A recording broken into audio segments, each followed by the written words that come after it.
বেছিকৈ চিন্তা কৰি থকাৰ কাৰণে মোৰ বিষাইছে চিন্তা নকৰিবিচোন মই আছোঁ নহয় তোৰ লগত চব ঠিক হৈ যাব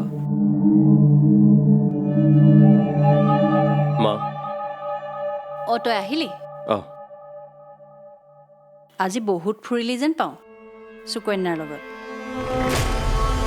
মই এটা ডিচিশ্যন লৈছোঁ তোমালোকক জনাওঁ কি সিদ্ধান্ত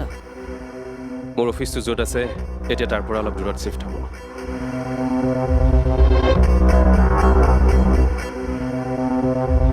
গতিকে মই ভাবিছোঁ অফিচৰ ওচৰতে মই এটা ফ্লেট লওঁ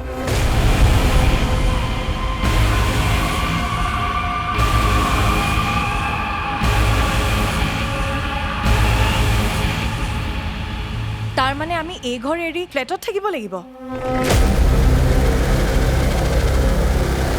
তহঁত নহয় সুকন্যা আৰু মই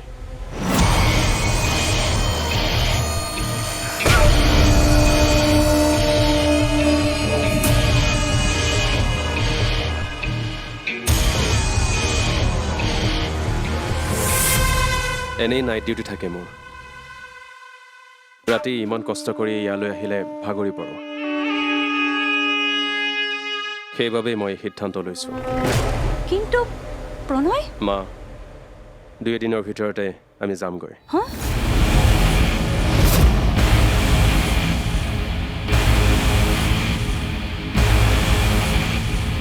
তোমালোকক কথাটো জনাই থলোঁ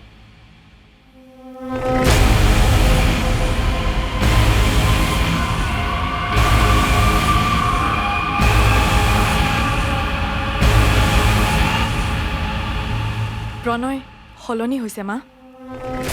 তাকেইতো আগতেতো সি এনেকুৱা নাছিলে নে ঘনীয়েকে উচতাইছে বেলেগ হৈ খাবলৈ যদি সুকন্যাই তাৰ মূৰত এইবোৰ কথা শুনোৱাইছে তেনেহ'লে ভাল কথা হোৱা নাই সিয়াৰ পৰিণাম তাই ভুগিবই লাগিব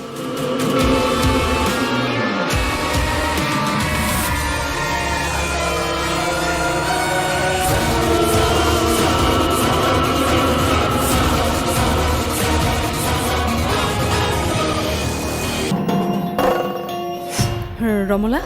বৌ আপুনি আৰু দাদা ফুৰিব গৈছিল না তুমি কেতিয়া আহিলা কখনেই আহিলোঁ মোৰতো আধা কাম চেছি হয় নেকি আপোনাক কিছু লাগব নেকি চাহ অকণ বনাওঁ ৰ'বা আপুনি থাক ময়ে বনাই দিছোঁ আচ্ছা বৌ এটা কথা সুধিলে আপুনি বেয়া পাব নেকি কি সোধা আপোনাৰতো নতুন নতুন বিয়া হৈছে হানিমুন চানিমুন যোৱাৰ প্লেনিং কৰিছে কি না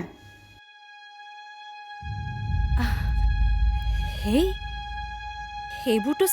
চিনেমাত দেখুওৱা কথা আমাৰ সেইবোৰ সেইটাও হয় হানিমুনেৰ কি দৰকাৰ ঘৰেই যদি